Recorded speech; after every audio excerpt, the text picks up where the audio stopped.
इसलिए हम लगातार आपको डिजिटल माध्यम से माँ गंगा के दर्शन भी कराते हैं और पूरा बताते हैं आपको कैसे यात्रा करनी चाहिए, कैसे यात्रा।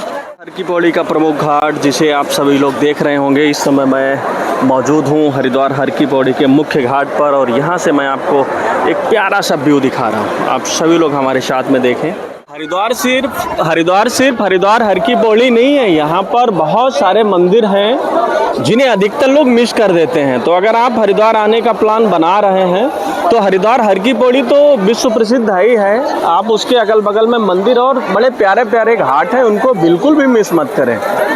शुरू हो गए भैया, घाट खाली होने शुरू हो गए, लोग वहाँ भागने शुरू हो गए जहाँ पर थोड़ा ऊपर छाँव है।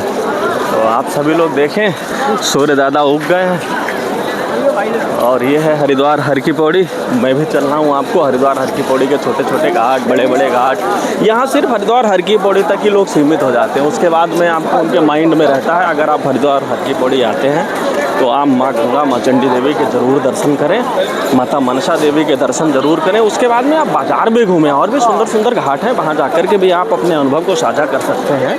दादा उग गए हैं, लगभग जो है 5:30 से ऊपर 5:45 बजे का टाइम हो चुका है। ये है बड़ी वाली जलधारा और सामने सूर्य दादा को हमारा प्रणाम है। आप सभी लोग प्रणाम करें, वो भी गंगा के तट से हरिद्वार हर की पौड़ी, जहाँ कल कल गंगा मैया बह रही हैं, जहाँ पर मोक्ष के द्वार खुल। सूरज की किरणों के साथ में अद्भुत माँ गंगा के दर्शन और श्रद्धालुओं के मन में उतना ही अच्छा उत्साह, कहीं न कहीं माँ गंगा में आस्था और भक्ति का और भी बड़ा केंद्र बना दे। सुबह सुबह के अगर आपको माँ गंगा के दर्शन, माँ गंगा की आरती और सुबह सुबह का एक अच्छा अनुभव ब्रह्म मुहूर्त की पावन बेला में अगर आपको पसंद आया हो तो हमारे वीडियो को लाइक ज़रूर करें, शेयर करें, कमेंट करें और जय श्री गंगा मैया कमेंट में ज़रूर लिखें। हर हर महादेव, हर हर गंगे।